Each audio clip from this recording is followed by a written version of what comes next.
The phrase of the day is reliably noncommittal. We're talking about the Fed here on Today in Mortgages. Hey, what's going on, everybody? Welcome back to the show. We're talking about what's real, what's hype, and what you should actually be paying attention to out there in the world of mortgage and real estate news. It's Today in Mortgage, and yesterday was a big day with the Fed, was it not, Rich? Another word salad speech. Another word salad speech. We're going to talk about some of the ingredients to that salad as we go through an article today that we pulled up. It's from CNBC. It just says Fed recap, Powell shoots down March rate cut. And just in that headline alone, we have kind of some disappointing starting news. But Rich, for anyone who maybe wasn't paying attention yesterday, what happened? Well, not much. Chairman Powell recognized the improvements that's happening with inflation. He kind of poo-pooed this, like you said, there's probably not going to be a rate cut in March, but there's no advantage to him, right, to commit to anything.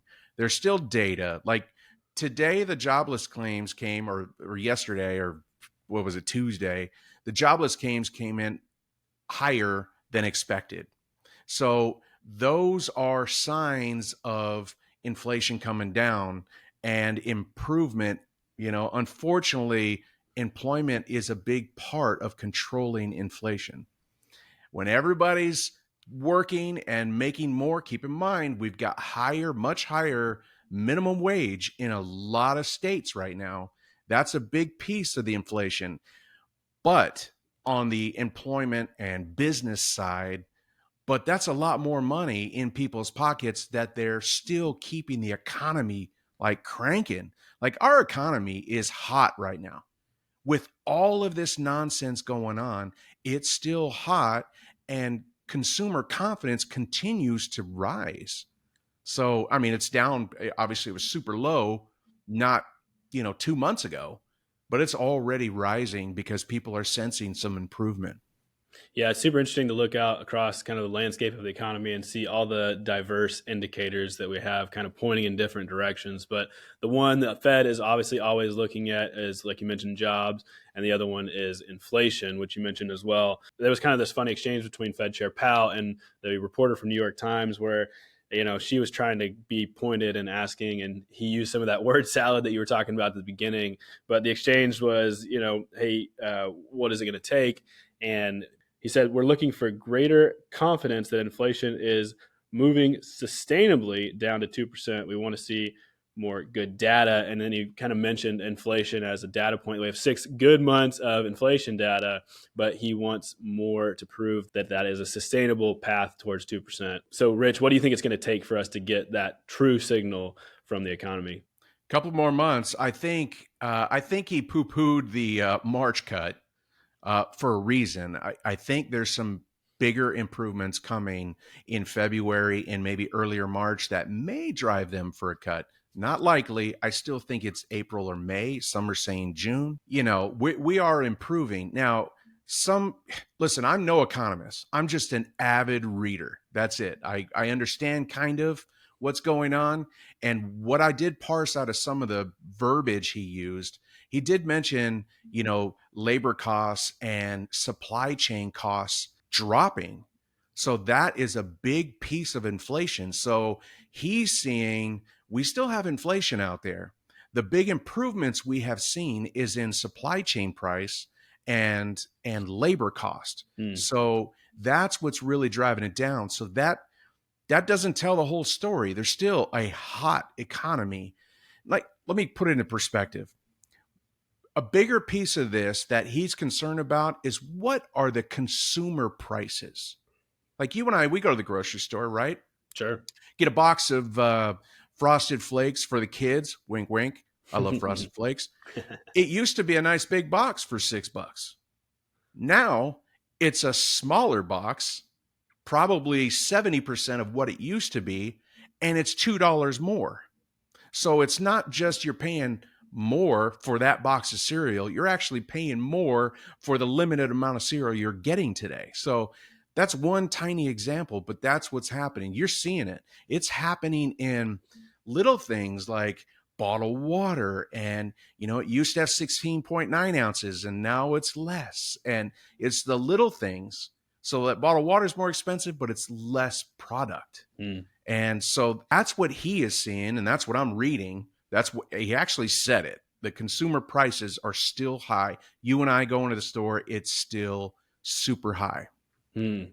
We got an inflation-sponsored diet program, maybe. Yeah, So right. It's working for me. I'm losing uh, some pounds.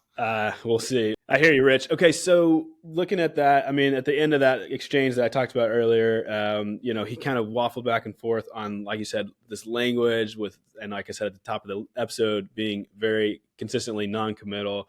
And then the phrase he says, it seems likely that we will achieve that confidence, but we have not achieved it yet. So that confidence needs to come before rate cuts come. Let me ask you one more question about this as it pertains to rates, Rich.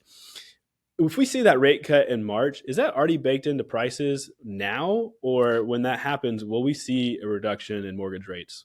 We're going to see a reduction. I think a percentage of that is baked in because the confidence in the markets, like look at the stock market, Mm. look at the bond. I don't know where the 10-year is today, but when I looked last, it was 3.88, this morning. So you're seeing 10-year bond coming down. Like all of the signs are there. It's brewing. Mm. It's like everybody's super excited and getting themselves pumped up for the improvements. So, some of it's baked in. If not hard baked in, emotionally it's baked in.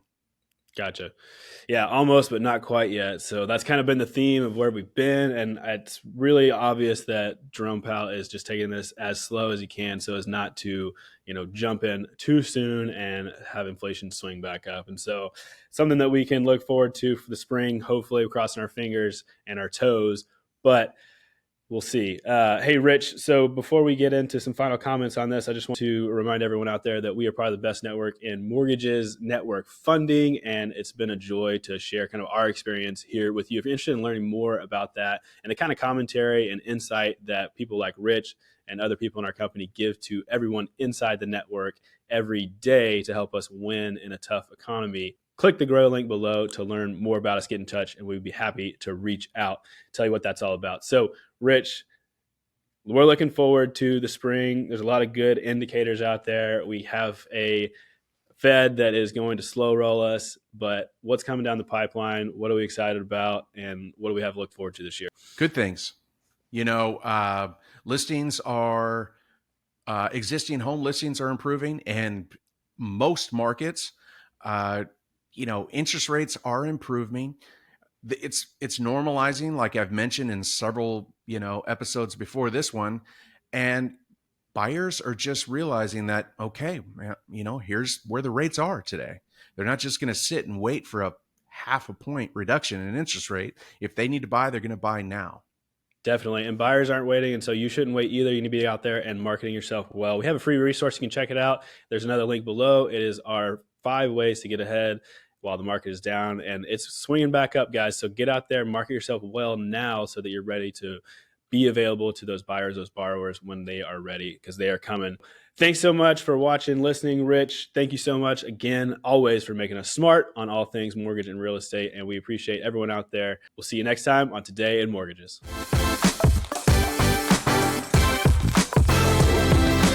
Today in Mortgages is produced by Network Funding LP, which is an equal housing lender, NMLS 2297. The content of this program is meant to be a commentary on mortgage and real estate news, and any discussion of rates and/or products should not be taken as an individual mortgage or home buying advice or pricing estimates. And any commentary on this show should not be considered a promise to make a loan.